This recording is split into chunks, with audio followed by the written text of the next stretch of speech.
Halo, untuk Chelsea Antariksa, Kurnia Yusuf, Arsenal Victoria Concordia Kreskit, Yuyun Budiharjo, Kelana Human, dan Meliana Patricia, terima kasih telah bergabung dengan Umbra Skal Membership.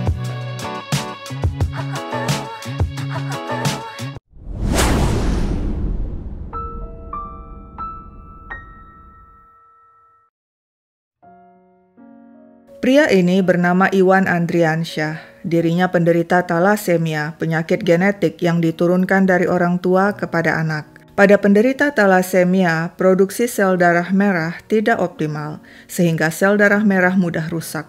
Akibatnya, penderita mengalami anemia sehingga membutuhkan transfusi darah rutin. Iwan tinggal di Palembang. Dia merupakan anak kedua dari 3 bersaudara. Ayahnya kepala dinas di sebuah instansi pemerintah di Sumatera Selatan. Sang ayah mengatakan sejak kecil Iwan pendiam dan pengalah.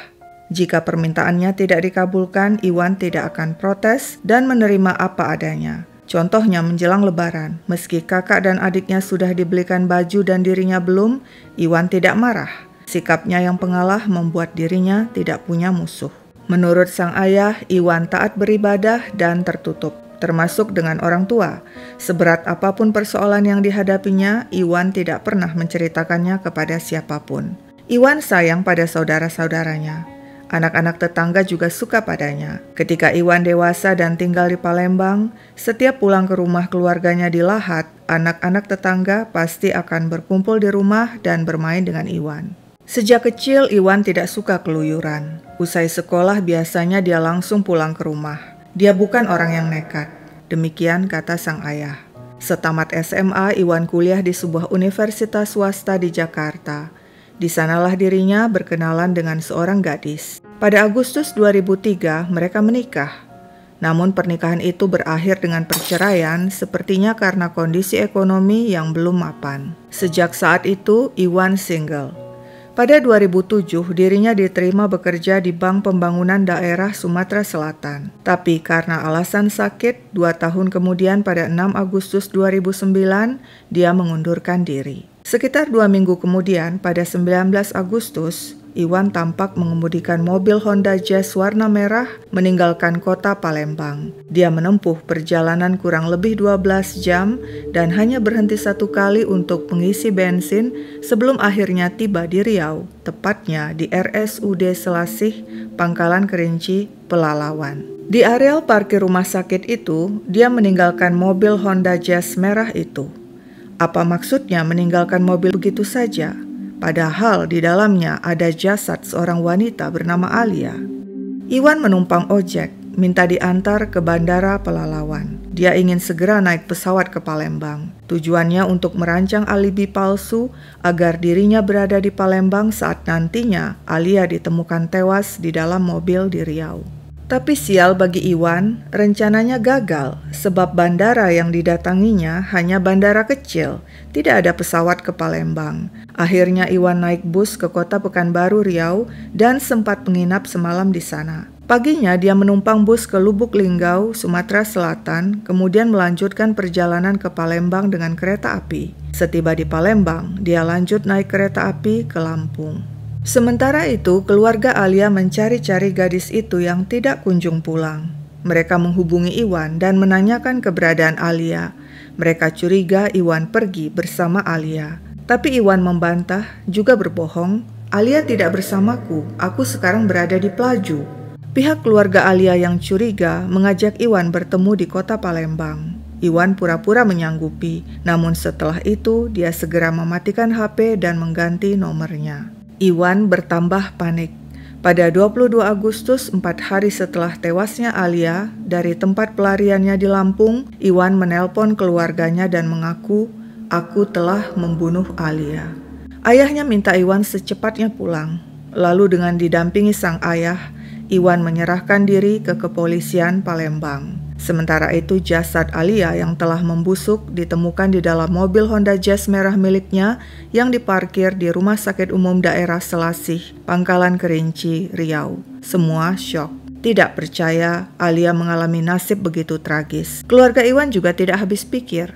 Mengapa Iwan yang selama ini dikenal baik pendiam, dan pengalah tega membunuh Alia?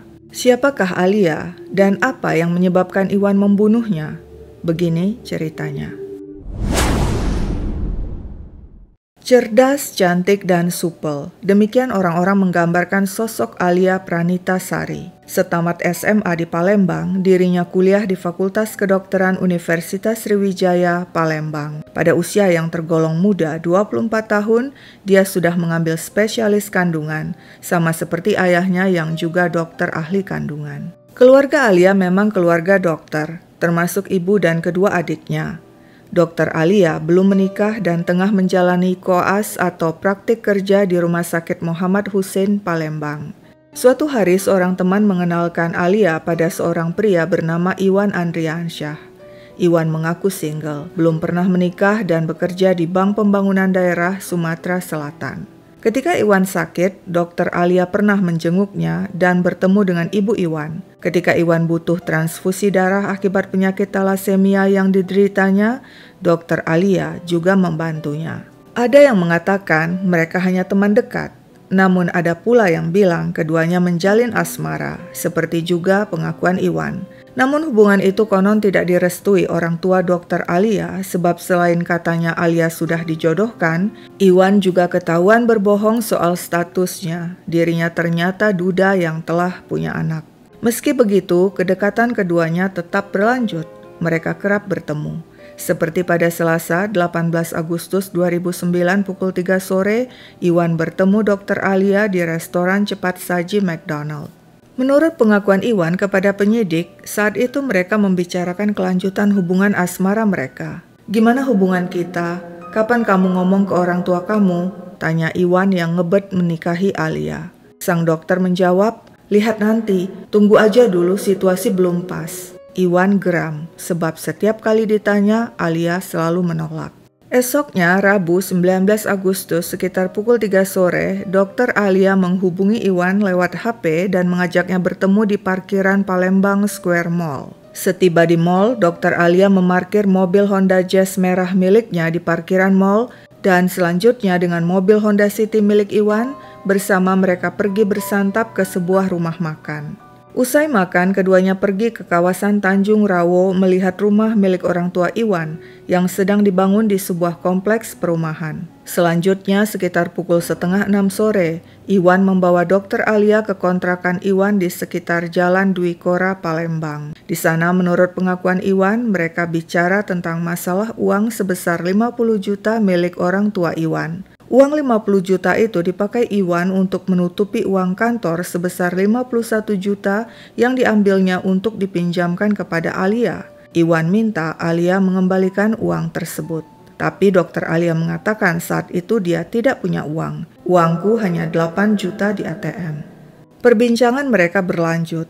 Iwan berkeluh kesah karena penyakitnya, dia sudah mengundurkan diri dari pekerjaan dan sekarang menganggur. Iwan mendesak agar mereka segera menikah dan minta Alia bicara ke orang tua. Saat itu, menurut pengakuan Iwan kepada penyidik, Alia yang merasa terpojok dan terus-menerus didesak untuk menikah berkata, "Pusing itu-itu saja yang dibahas dari kemarin. Sebenarnya dulu memang terlintas di pikiranku untuk nikah sama kamu, tapi sekarang aku lebih memilih orang tuaku dan tidak mau menyakiti mereka. Ditambah sekarang kamu tidak kerja lagi, kamu sudah duda, penyakitan pula. Apa yang diharapkan lagi dari kamu? Kalau soal uang, nanti aku akan kembalikan." Mendengar perkataan Alia, Iwan tersinggung. "Kenapa tidak dari dulu kamu bilang begitu? Lagian kamu senang jalan dengan aku dan sempat ingin menikah denganku." Alia menjawab, "Aku bukan orang yang tepat untuk kamu. Ditambah kamu sakit dan tidak kerja lagi." Iwan terhina, lantas mengamuk. Dia pukul Dr. Alia dengan kedua tangannya, mencekik dan membenturkan kepala gadis itu ke dinding hingga tewas. Usai melakukan aksi kejinya, Iwan membawa mobilnya kembali ke Palembang Square Mall dan meninggalkannya di parkiran. Dia kemudian mengambil mobil Jazz milik Dr. Alia dan membawanya ke kontrakannya di Jalan Dwi Kora. Dia angkat jasad Alia ke jok belakang mobil dan menyetir mobil kembali ke Palembang Square Mall. Setelah memarkir mobil jas berisi jasad di areal parkiran mall, dia mengambil mobilnya yang terparkir di sana dan membawanya pulang. Selanjutnya dengan naik ojek, Iwan kembali ke parkiran Palembang Square Mall dan membawa mobil jas merah berisi jasad Dr. Alia, lalu meninggalkan kota Palembang, melewati Jambi hingga tiba di RSUD Selasih Pangkalan Kerinci Riau dan meninggalkan mobil berisi jasad di sana. Iwan sempat membawa barang-barang milik Dr. Alia dalam kantong plastik dan di tengah jalan saat menumpang ojek menuju bandara, membuang kantong plastik itu di semak-semak di pinggir jalan. Saat diperiksa dan diinterogasi penyidik, Iwan ternyata banyak berbohong dan memberikan keterangan berbelit-belit. Pria itu kemudian menjalani tes poligraf atau tes kebohongan. Awalnya dia bilang Dr. Alia datang ke kontrakannya dan mendesak agar mereka kawin lari karena orang tua Alia tidak merestui hubungan mereka sebab Iwan duda satu anak. Terpaksa Iwan mengikuti permintaan Alia. Kemudian menurut Iwan, di tengah perjalanan menuju Riau, mereka cekcok dan bertengkar hingga berujung dengan tewasnya Alia di dalam mobil. Namun berdasarkan bukti printout parkir mobil, terbukti Iwan berbohong. Saat dia bilang dirinya dan Alia berada di mobil milik Alia menuju Riau, sebenarnya mobil itu parkir di Palembang Square Mall. Bukti forensik juga menunjukkan pembunuhan terjadi di kontrakan Iwan di Palembang, bukan di dalam mobil saat menuju Riau. Di kontrakan Iwan ditemukan banyak bercak darah dan beberapa benda milik Dr. Alia seperti kancing baju yang terlepas ketika Iwan menyerangnya. Iwan juga mengatakan kepada penyidik, dia mengaku kepada Alia dirinya dipecat dari bank karena menggelapkan uang 51 juta rupiah yang dipinjamkannya kepada Dr. Alia. Kenyataannya, menurut pihak bank, Iwan tidak pernah dipecat karena menggelapkan uang. Sebaliknya, pria itu mengundurkan diri karena sakit-sakitan. Lewat pemeriksaan forensik dan tes poligraf juga terbukti Iwan berbohong. Ketika ditanyai mengapa ada darah di bagian kegadisan Alia, dia mengatakan tidak tahu. Namun kemudian terbukti setelah membunuh Dr. Alia, Iwan ternyata memperkos jasad gadis itu. Sehubungan dengan aksi kejamnya terhadap Dr. Alia, kepada wartawan Iwan berkata, "Dihukum mati pun saya siap jika memang itu sanksinya." Ketika Iwan mencium parfum klinik Happy yang disodorkan wartawan, dia menangis. Benar, ini baunya Alia. Menurut Iwan, aroma parfum Alia sempat membayang-bayangi dirinya, dan itulah salah satu alasan dia akhirnya menyerahkan diri. Iwan mengaku dirinya dan Alia adalah pasangan kekasih. Namun keluarga dan rekan-rekan Dr. Alia membantah hal tersebut. Selama ini yang mereka tahu, Dr. Alia dan Iwan hanya berteman. Paman Alia mengatakan Alia sudah punya pacar, seorang dokter di Bengkulu. Saya duga Alia menemui Iwan ingin menjelaskan bahwa dia sudah punya pacar. Iwan tidak terima lalu membunuhnya. Pihak keluarga juga membantah Alia meminjam uang kepada Iwan, sebab Alia sudah punya gaji sendiri dan berasal dari keluarga mampu. Seorang rekan sesama dokter mengatakan mereka tidak pacaran. Iwan cuma teman yang sering dibantu dicarikan darah oleh Dr. Alia. Dr. Alia memang dikenal sebagai sosok yang sangat baik, suka menolong dan tidak pilih-pilih teman. Hal tersebut dibenarkan Dr. Anang. Saya kenal baik almarhumah sejak dia menjadi mahasiswi saya di Fakultas Kedokteran Unsri. Apalagi ketika koas di Rumah Sakit Muhammad Husin. Saya tahu betul karakter almarhumah yang tidak mudah diajak dan dipengaruhi seperti yang diberitakan selama ini. Menurutnya, apabila pelaku Iwan Andriansyah melakukan tindakan pembunuhan, berarti Iwan psikopat. Orang tidak akan mudah membunuh tanpa alasan apabila tidak mengalami kelainan jiwa seperti psikopat. Menurut Dr. Anang, seharusnya jika ada pasien psikopat, harus ada perlakuan khusus dan berbeda, baik dari dokter maupun masyarakat, agar tidak membahayakan orang lain. Winda, rekan Alia sesama dokter mengatakan, saya tidak percaya Dr. Alia mengalami kejadian tragis seperti sekarang. Padahal almarhumah sangat supel, sopan dan ramah. Menurut Winda, wajar jika dalam menjalankan tugas dan profesi sebagai dokter melakukan pendekatan terhadap pasien. Kemungkinan kedekatan inilah yang disalahartikan Iwan. Apakah Iwan dan Dr. Alia benar-benar sepasang kekasih? Ataukah hanya Iwan sepihak yang terobsesi pada Dokter Alia sehingga saat sang dokter menolak ajakannya untuk menikah, Iwan murka dan membunuh sang dokter? Hanya Iwan dan Dokter Alia lah yang tahu kebenarannya. Tapi apapun alasan Iwan, yang pasti dirinya telah membunuh Alia dan Hakim Pengadilan Negeri Palembang menjatuhkan vonis penjara seumur hidup kepada pria tersebut. Majelis hakim mengatakan tidak melihat satupun alasan yang bisa meringankan terdakwa Iwan Andriansyah. Perbuatan Iwan mencerminkan sikap tidak bermoral dan tidak manusiawi. Menanggapi vonis tersebut, Iwan hanya diam terpaku di tempat duduknya. Kepada media, ayah Dokter Alia yang juga merupakan dokter spesialis kandungan mengatakan, awalnya pada hari kejadian saat Alia tidak pulang juga, dia pikir mungkin Alia dirampok di tengah jalan. Sang ayah tidak menyangka ternyata hidup Alia berakhir tragis di tangan Iwan temannya. Saya berusaha tegar. Saya sadar sesadar-sadarnya semua orang pasti dipanggil Allah. Hanya mungkin caranya berbeda. Dipanggil dengan cara seperti ini, pastinya sama sekali di luar dugaan saya.